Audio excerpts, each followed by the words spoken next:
You're watching CTV News Channel. I'm Todd Vanderheiden. Good to have you with us. Some tech talk on this Tuesday. And today it's all about Apple because the social giant, of course, the tech giant, has unveiled its latest slew, its batch of new smartphones.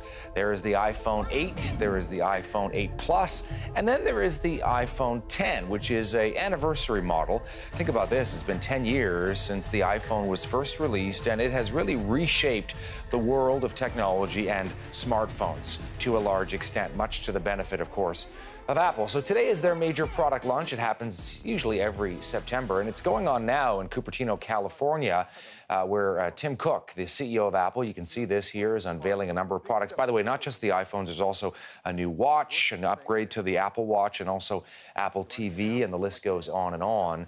For more, we have got joining us from Cupertino, California, the senior editor of MobileSyrup, Patrick O'Rourke, has left the event and he's standing by outside to give us his take. We also have Carmi Levy, CTV News technology analyst in London, Ontario. So, Patrick, you are there in California.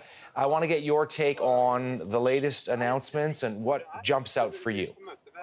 I think the biggest thing is obviously the iPhone 10. We kind of knew it was coming from leaks. But to see it in person and to sort of see that edge-to-edge display, that's the main takeaway, the big thing that came out of this. But then there's also the iPhone 8, the iPhone 8 Plus, and then Apple Watch that's actually independent of the iPhone, and it doesn't need to be tethered anymore. It can sort of operate on its own, which is something people have been asking for some time now. So this is probably one of the biggest Apple events that I've covered, at least. There's tons of stuff. I can't wait to get back down there and check more of it out, but there's a lot of stuff to see this time. What do you think, Carmi? Sort of initial take here. Well, initially, I mean, this certainly is the best iPhone ever released. I think it's a fitting tribute, 10th anniversary tribute, not only to the first iPhone, but also to the first launch event held in the Steve Jobs Theater. Tim Cook kicked off the event with a pretty emotional tribute to Mr. Jobs. And, you know, this really is the next major chapter of the company, and I think this is a great way to start it. Is it the same revolution as the original iPhone?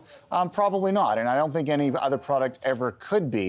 But I think what Apple's trying to do is take that legacy and push it along further than it has in recent years. You know, move to the next stage of technology, augmented reality and things like that, facial recognition, you know, easier payment using their mobile devices.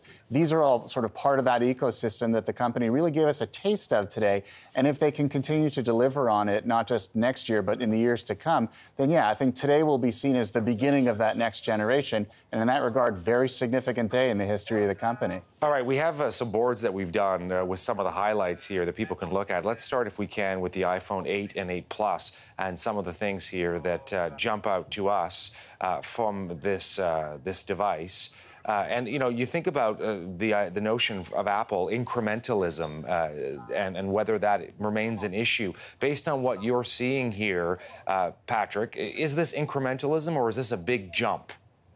I mean, I think the iPhone 8 and the 8 Plus is definitely an incremental leap. It looks very similar to the current 7 and 7 Plus, but we kind of expected that. The X or the 10, which we now know that that's what it's called, it's a much bigger leap. It's pretty substantial.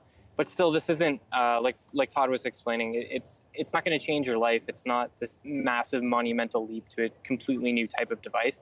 It's still a phone. It's a very good-looking phone. The screen certainly makes it stand out from past devices, same with the sort of silver bezel around it. But it's still an iPhone. It has new capabilities. It's faster. So to an extent, even that jump is a little bit iterative as well. Carmi, you think about this anniversary model, which is going to have a higher price point. Who is that targeting exactly, do you think? Well, I think it's targeted at the person who, you know, walks into a meeting or walks into a circle of friends or colleagues and basically wants to have the latest and greatest, puts the Apple logo device down on the table and everyone stops and they're the center of that circle. If this is the kind of person who would buy an aspirational product because they care what other people think of them, they're willing to stretch their budget and buy it. And that's who's going to buy this one. It's the same people who've always bought high-end Apple devices, always stretched a little bit. But at the same time, I think there's also a creative professional class that Apple has always catered to that will also value this. And this thing has a lot of power. The back end of it, the processor, the graphics subsystem, everything about it is it reeks of power. They're going to start taking advantage of this power in the months and years to come as the apps come on stream. And if you're in the sort of that creative space and you need a device that will handle it, this right now is the only one that can, and it's going to set the tone for the rest of the industry. If you don't want to wait a year or a year and a half for everyone else to catch up, you spend the money and you buy that thing now. Patrick, what about the Apple Watch as well? I mean, Apple brought this out a couple years back to much fanfare, and they continue to try to tweak it and make it better. Again, we have an upgrade, but you still have to have an iPhone near it. What do you make of that? This one, so there's two different versions. There's the regular Apple Watch Series 3 where you still need to be near an iPhone. It's still tethered via Bluetooth. And then there's the Apple Watch Series 3 LTE where it operates on its own. It's linked to your phone number. We're still going to see how carriers handle that in Canada, but we know that TELUS as well as Bell will be the two carriers, at least to start, that are going to offer the Apple Watch Series 3 connectivity. And I don't know if this is the direction that the Apple Watch needs to go in, but it's something that consumers have definitely been asking for. Because when the Apple Watch first launched, people sort of expected it to be this device that replaced their phone, and that's not what it was, and that's not what it evolved into. So I think in some ways that's what Apple's trying to do finally. They're trying to make a device that for those who want to leave their phone at home when they're running or when they're out swimming or something like that, they now have the option to do so if they own the Series 3. There's something else interesting as well, Carmi, that these devices, whether you're talking about the 8 or this anniversary model, are going to allow wireless charging. What do you think that's going to mean? That's a game changer, simply because wireless charging's been one of those, it's almost like a VHS versus beta war for the last number of years. Different standards competing with each other, and they're all incompatible with each other. So, of course, everybody stood on the sidelines. Nobody wanted to back the wrong horse. Nobody wanted to buy the wrong technology, then be left with an orphan in case it lost. So Apple basically saying they're supporting what's called the QI standard, and rather than locking everyone into their own version of it, they've said, we're supporting it as an open standard. We're going to work with the QI organization to drive this mainstream. And then they introduced this air power mat for all of their wireless devices. And so in one fell swoop, Apple has basically told the industry wireless charging is a thing. And Apple has a history of doing this. They did that with USB when they dropped earlier storage standards. They've done it all along with new networking standards and wireless standards. Now they're continuing with this. So, in a couple of years, no one's going to carry cables anymore. It's all going to be wireless. We're going to look back to today as the day that everything changed, all because Apple decided this was the technology that we were going to anoint. All right, and for people who have other versions, Patrick, of the iPhone, there's a new operating system, iOS 11, that'll be coming out, but also Apple TV, an upgrade. And again, Apple's had some challenges with this Apple TV. We know they're trying even to get into content, to come up with their own television and movie series as well. What do you make of that? I think it's an interesting sort of direction for them to be taking the device. All of the competitors in this space, whether it's from Google or Roku, they've all offered devices that support 4K HDR. So in some ways, this is Apple playing catch-up. But I mean, the Apple TV is one of the most popular set-top boxes around.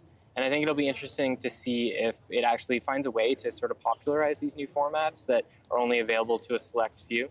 I think now that the Apple TV supports it, more people may be inclined to go and pick up an Apple a TV that supports 4K HDR. But like I was saying, in many ways, this is Apple playing catch up with their competitors because they've offered similar devices for a number of years now. Patrick O'Rourke live in Cupertino, California at the Apple launch. And we have Carmi Levy as well joining us, our CTV tech analyst from London, Ontario. Great to have both of you on. Thank you so much for this today. Thanks for having me. Thanks, Todd. All right, here's a way for you to join the conversation and connect with us on social media. You can find CTV on Twitter, we are on Facebook, and we are on Snapchat as well. You can also connect with me. I'm on Twitter and Instagram. My handle for both is the same, @ToddCTV. We're going to be right back in a moment here on News Channel. Stay with us.